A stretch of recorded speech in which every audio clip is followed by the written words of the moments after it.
Mr. Speaker, if anyone thinks racism and hatred don't exist in this country, I ask to them this: how do we explain such violence to that child in hospital?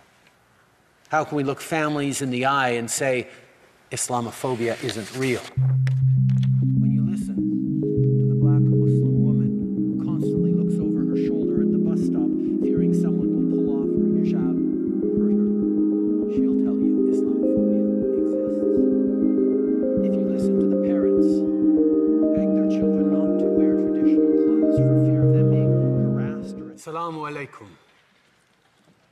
Lately, a lot of Canadians have been enjoying evening walks to get a bit of fresh air after long days at home during this pandemic.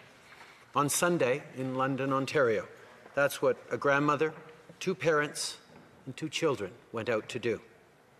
3 generations of the Afzul family: Salman, Madia, their children Yumna and Fayaz, and their grandmother.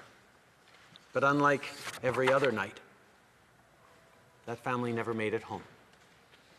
Their lives were taken in a brutal, cowardly, and brazen act of violence. This killing was no accident.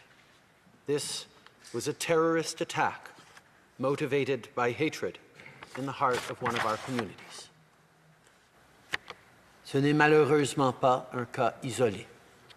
La Grande Mosquée de Québec, the cowardly murder of Mohammed Aslam Zafis at a mosque in Toronto, the violent attacks against black Muslim women in Edmonton, and so many other people across the country who faced insults, threats, and violence.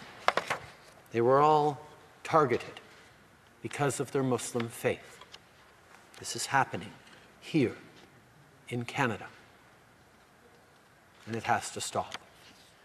As leaders and as Canadians, we not only have to say enough is enough, we must take action. We cannot allow any form of hate to take root, because the consequences can be far too serious. We've seen it in Christchurch. We've seen it in other places around the world, and we've lived it here at home.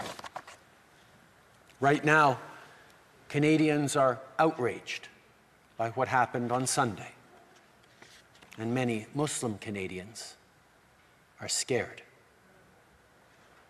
Last night, I spoke with the Mayor of London, Ed Holder, and a representative of the local Muslim community, Nawaz Tahir, to share my condolences and discuss the urgency of what more we must do to keep our communities safe.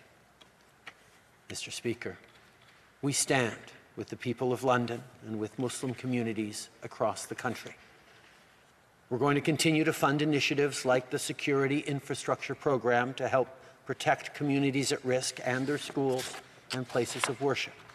We'll continue to fight hate online and offline, which includes taking even more action to dismantle far-right hate groups, like we did with the Proud Boys, by adding them to Canada's terror listing. And we'll continue doing everything we can to keep communities safe. Mr. Speaker, if anyone thinks racism and hatred don't exist in this country, I ask to them this: how do we explain such violence to that child in hospital? How can we look families in the eye and say Islamophobia isn't real? When you listen to the black Muslim woman who constantly looks over her shoulder at the bus stop, fearing someone will pull off her hijab or hurt her, she'll tell you Islamophobia exists. If you listen to the parents who beg their children not to wear traditional clothes for fear of them being harassed or attacked simply for what they're wearing, I'll tell you, racism exists. Muslim families have often felt uncertain or even fearful when they go out in the streets wearing traditional garb. The reality is, most Canadians haven't necessarily been aware of that fear that far too many racialized and Muslim Canadians carry with them any time they go outside. And it is on all of us to understand that experience and be there to support and to help. We can and we must act. As Canadians, we've been fighting a global pandemic for over a year now, and we did it by coming together, by working together. And that is the only way of confronting the ugly face of hatred. I want all Canadians to know that we are all diminished when any one of us is targeted.